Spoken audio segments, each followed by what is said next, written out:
আমি বাংলাদেশ থেকে এসেছি। আমার আসলে কিডনি প্রবলেম ছিল। আমি 3.5 বছর থেকে আমি ডায়ালিসিস করি। আমি বেশ অসুস্থই ছিলাম। এখানে এসে ট্রিটমেন্ট করার পরে অনেকটা ইমপ্রুভ হয়েছে। আমি এখন আগে হাঁটতে পারতাম না। মানে একটু হাঁটলেই মানে ব্রিদিং বেড়ে যেত, নিঃশ্বাস বেড়ে যেত, নিঃশ্বাসের সমস্যা হতো। এখন আল্লাহর রহমতে অনেক ভালো আছি।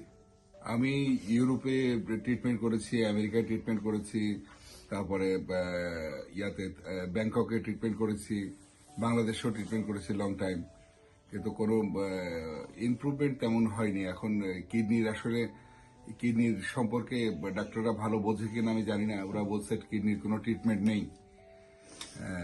ওরা বলছে ওয়ানলি কিডনির ট্রিটমেন্ট হলো ট্রান্সপ্লান্ট করা অথবা ডায়ালিসিস করে সুস্থ থাকা।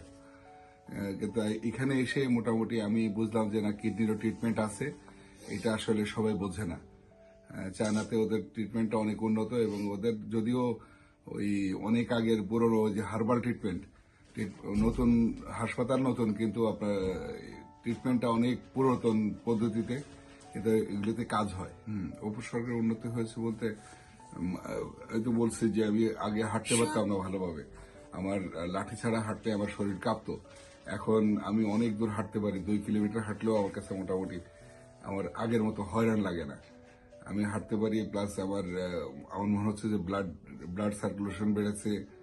তারপরে বিভিন্ন রকমের উপসর্গ আমার বলতে আরো, যেমন হার্টবিটটা অনেক বেশি হতো, হার্টবিটটা কমেছে। এখন আল্লাহর রহমতে অনেক ভালো আছি এই এদের ট্রিটমেন্ট করার পরে। না, তোমাদের এখানে ডক্টররা, নার্সরা অন্তত মানে খুবই আন্তরিক। এরা রোগীদের খুবই টেক কেয়ার করে। আমি ওদের ওদের ব্যবহারে, সব ডাক্তারদের ব্যবহারে আমি খুবই, মানে কি বলবো এটা, আমি খুবই আনন্দিত, খুশি। Thank you. I really appreciate it.